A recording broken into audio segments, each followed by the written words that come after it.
Hello student, मैं गरिमा Sharma I study online के इस प्लेटफॉर्म में आप सभी का स्वागत करती हूं। तो आज के सेशन में अपन डिस्कस करेंगे जो JNVU यूनिवर्सिटी है जोधपुर, उसके अंदर BSc सेम फर्स्ट में फिजिक्स का जो पेपर है मैकेनिक्स का, उस पेपर का सिलेबस क्या होगा, मार्किंग की स्कीम क्या होगी और पेपर का पैटर्न क्या होगा, ये सारी बातें डिस्कस करेंगे। ठीक है, देखिए डिस्कस करते हैं। इससे पहले आपको मैं ये बता देती हूँ कि ये जो सेमेस्टर फर्स्ट है इसके कोर्सेज स्टार्ट हो चुकी है आई स्टडी ऑनलाइन के एप्लीकेशन पे। ठीक है, वहाँ पे आपको BSc में PCM और CBZ दोनों के कोर्सेज मिलेंगे। अगर आप PCM से हो तो आपको पर डे की 3 क्लासें मिलेगी फिजिक्स केमिस्ट्री मैथ की।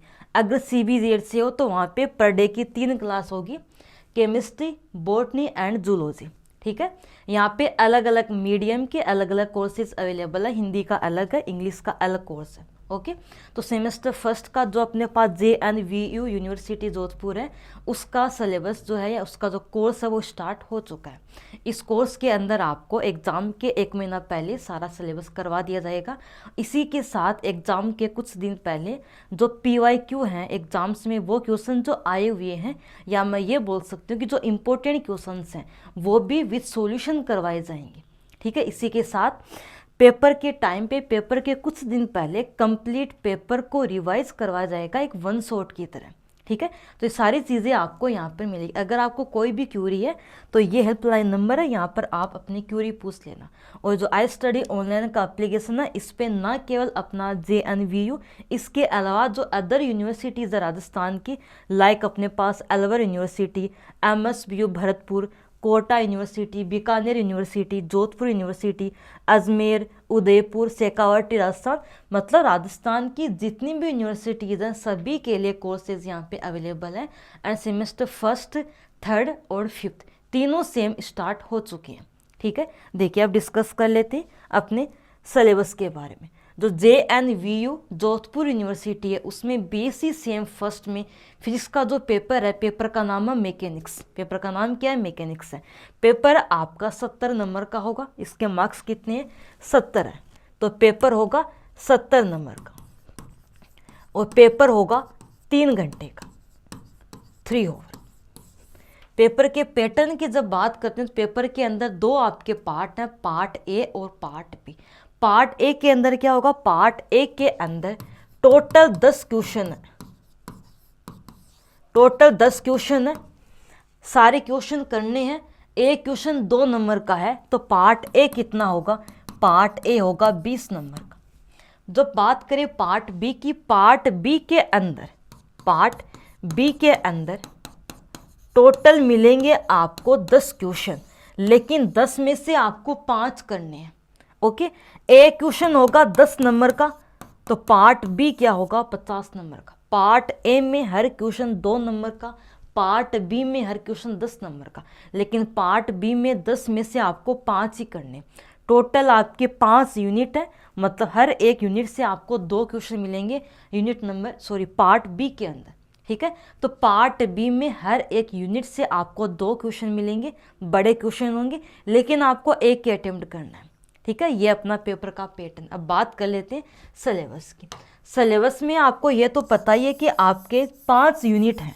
ठीक है, यूनिट कितनी है? 5 है टोटल। सबसे पहले बात करते हैं फर्स्ट यूनिट की। फर्स्ट यूनिट के अंदर बेसिकली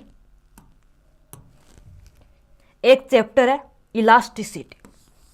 चैप्टर का नाम क्या है? इलास्टिसिटी, प्रत्यास्थता।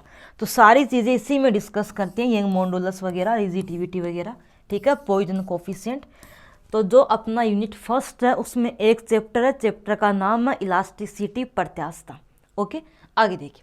अगला अपना जो चैप्टर है, जो यूनिट है सेकेंड यूनिट, इसमें एक तो चैप्टर है फ्रेम ऑफ रेफरेंस, निर्देश तंत्र। Chapter number second, frame of reference, निर्देश तंत्र। ठीक है, इसके अलावा अपने पास एक चैप्टर है ये कोरोलियस फोर्सेस। चैप्टर का नाम है रिलेटिव मोशन ऑफ अर्थ, पृथ्वी की आपेक्षिक गति।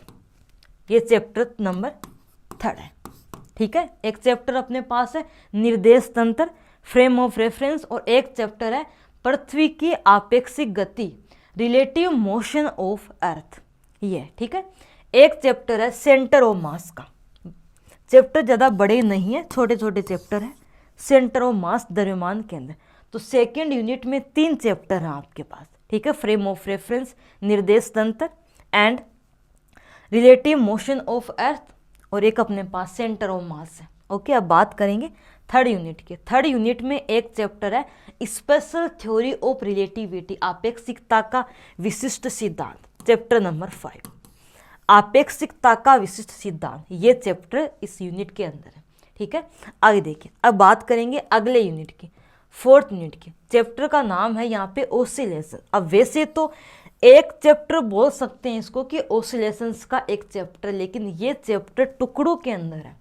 एक चैप्टर होता है सिंपल हार्मोनिक मोशन का, उसमें ये सारी बातें डिस्कस करते हैं, डिफरेंशियल मोशन, हार्मोनिक, ये सारी चीज़ें डिस्कस करते हैं यहाँ तक, ठीक है।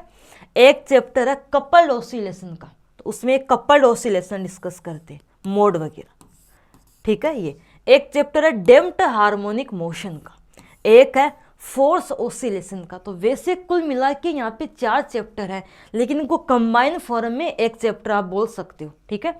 एक चैप्टर सिंपल हार्मोनिक मोशन, एक चैप्टर अपने पास डैम्प्ड हार्मोनिक मोशन, एक चैप्टर है फोर्स हार्मोनिक मोशन या इसको ड्रिवन हार्मोनिक मोशन बोलते हैं, एक चैप्टर है कपल्ड ऑसिलेशन। तो वैसे 4 चैप्टर है लेकिन बड़े नहीं है, और ये जो चैप्टर है इनको कंबाइन फॉर्म में आप एक चैप्टर बोल सकते हो, ऑसिलेशंस, ठीक है। आगे देखिए, अगला अपना यूनिट नंबर लास्ट है 5वां यूनिट, और ये है वेव का चैप्टर, तरंगे, ठीक है। ये अपने पास क्या है, तरंगे। तो ये आपका कंप्लीट सिलेबस है यहाँ पे, ठीक है। तो ये अपना जो सिलेबस और मार्किंग की स्कीम है ये मैं डिस्कस यहाँ पे कर चुकी हूँ। Okay, thank you student.